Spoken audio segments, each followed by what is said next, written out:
November 3, 1970, 11:47 p.m.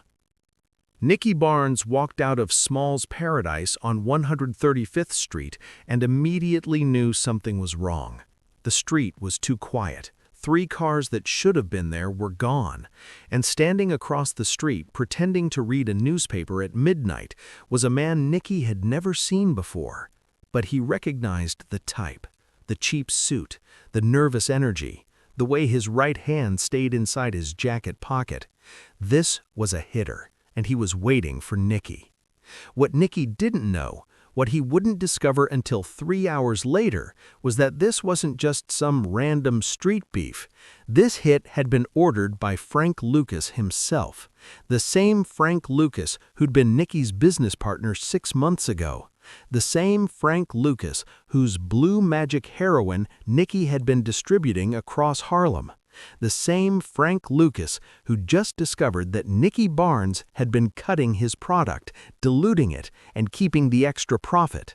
Frank Lucas had put a $50,000 contract on Nicky Barnes' head, and tonight someone was about to collect. But here's what Frank Lucas didn't know about Nicky Barnes.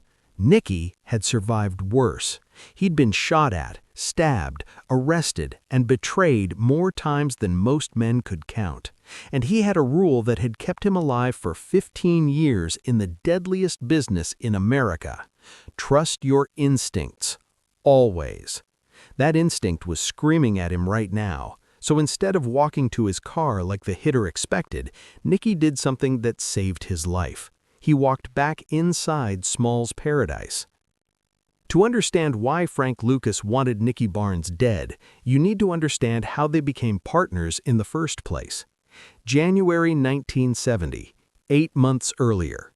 Frank Lucas had a problem. He'd just pulled off the most ambitious drug operation in Harlem history. He'd cut out the Italian middlemen, gone straight to the source in Southeast Asia, and smuggled pure heroin back to New York in military coffins during the Vietnam War. His product, Blue Magic, was 98% pure, better than anything on the streets. He could sell it cheaper than his competitors and still make 10 times the profit. But Frank had one weakness: distribution.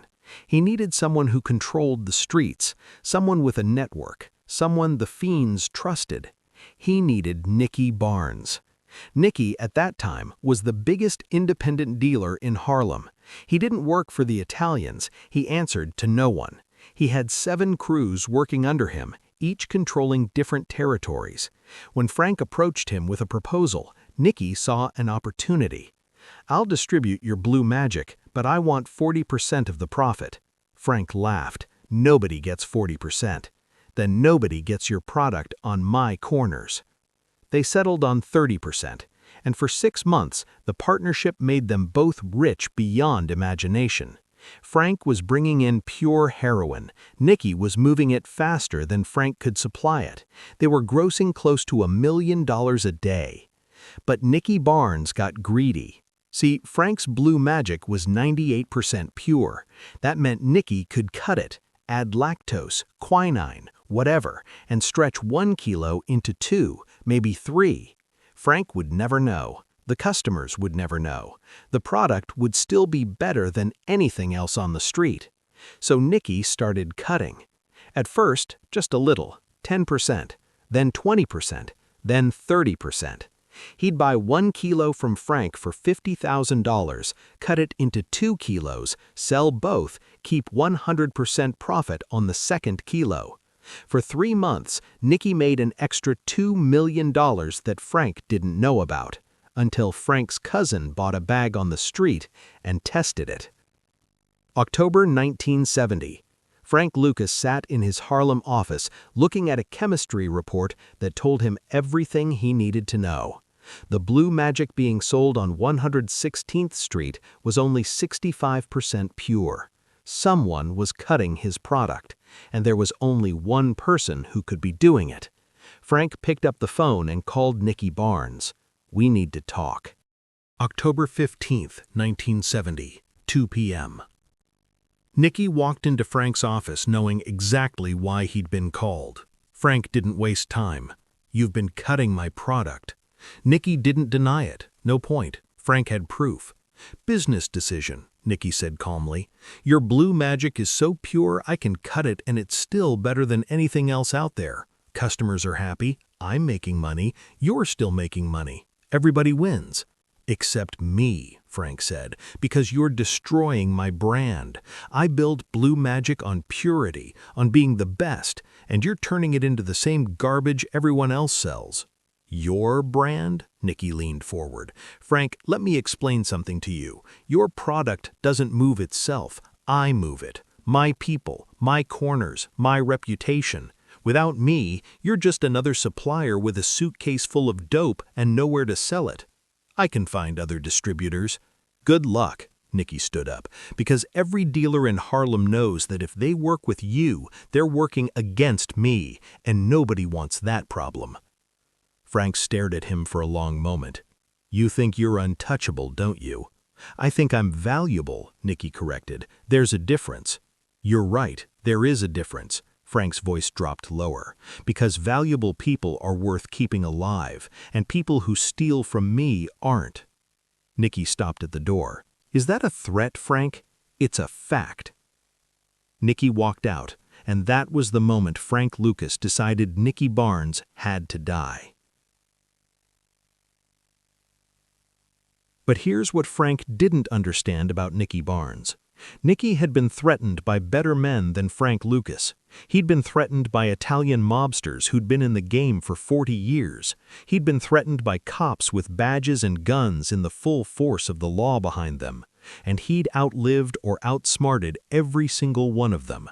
Because Nicky Barnes had a system. The system was simple. Assume everyone is trying to kill you. Never follow a routine. Trust your instincts over everything else. Always have an exit plan. For the next 3 weeks after that meeting with Frank, Nicky changed everything about his daily movements. He switched cars every day. He never slept in the same apartment twice in a row. He varied his routes. He told different people different schedules. His lieutenants thought he was being paranoid. Frank's not going to do anything, Guy Fisher said. He needs you. You're making him too much money. Maybe, Nicky replied, but I'm not betting my life on maybe.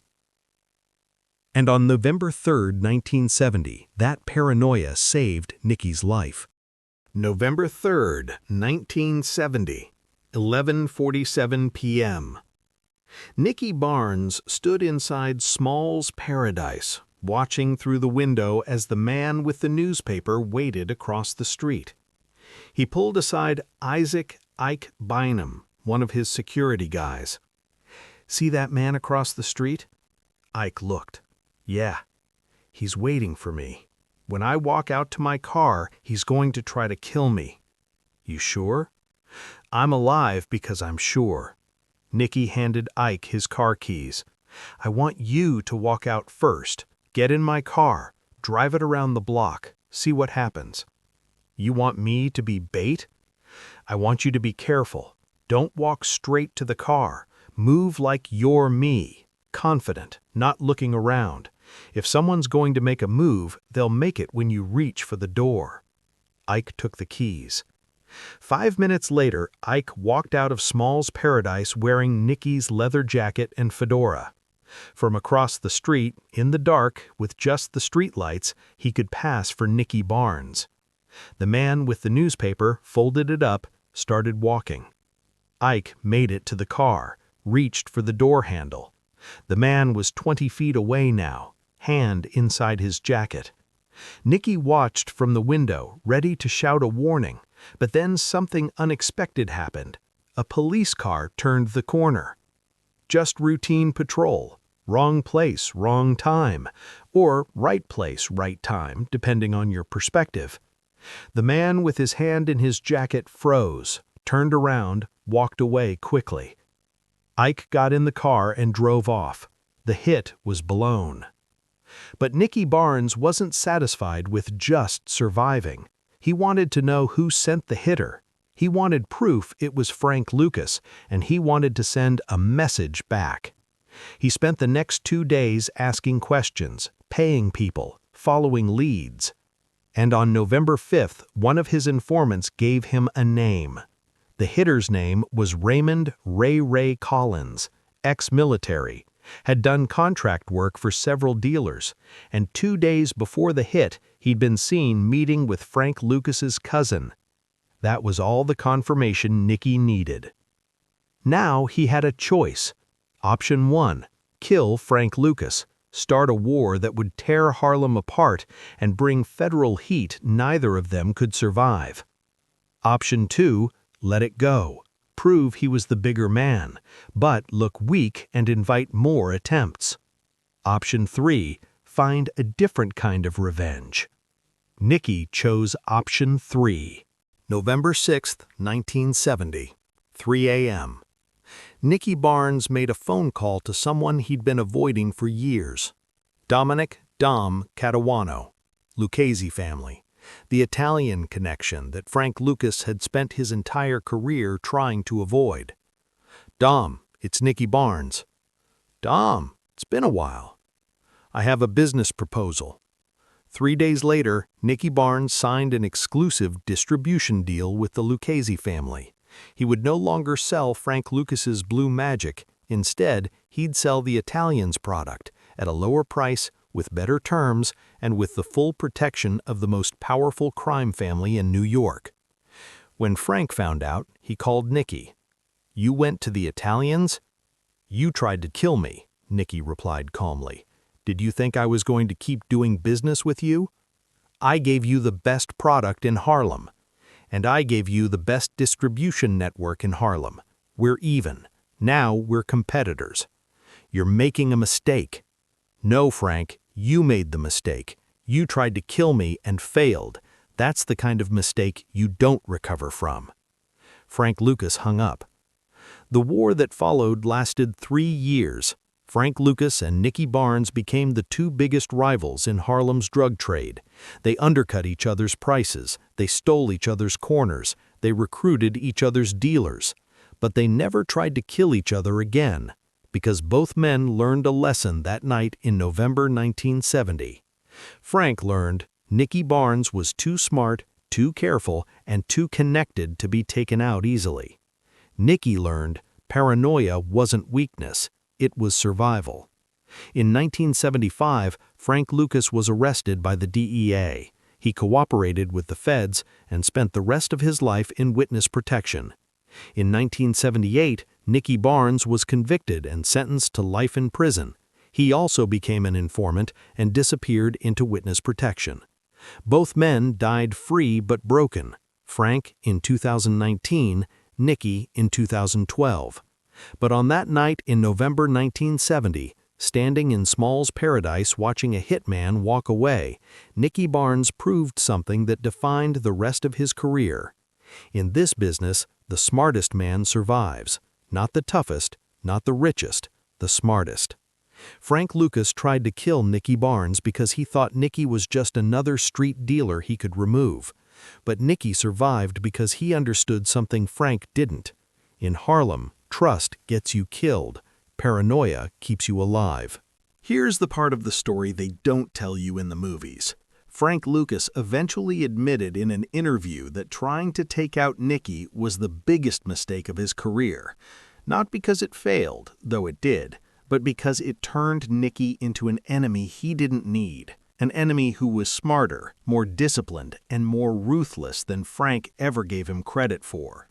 If Frank had just accepted the loss on the diluted product, they could have continued making millions together. Instead, he let his ego make the decision, and in this business, ego gets you caught, arrested, or killed. Nicky Barnes wasn't untouchable because he was lucky. He was untouchable because he was smart enough to know that in a world of threats, survival isn't about being the toughest, it's about being the most careful. But here's the question nobody asks. If Frank Lucas had sent a better hitter, someone patient, someone smart, someone who waited for the right moment instead of standing across the street with a newspaper at midnight, would Nicky Barnes have survived? Maybe, maybe not. What we do know is that 3 months after the failed hit, Frank Lucas sent another man after Nicky, And what Nicky did to that second hitter sent a message so brutal that Frank never tried again. If you want to know what happened to that second hitman and how Nicky Barnes sent a message that echoed through Harlem for the next decade, hit that subscribe button right now. Because next week, we're covering the story they buried, the story that even the DEA files don't talk about, the story of what Nicky Barnes did when someone tried to kill him twice. Drop a comment. Do you think Frank Lucas was right to try to take out Nicky? Or was it the biggest mistake of his career? Subscribe, turn on notifications, because the war between Frank Lucas and Nicky Barnes is just getting started.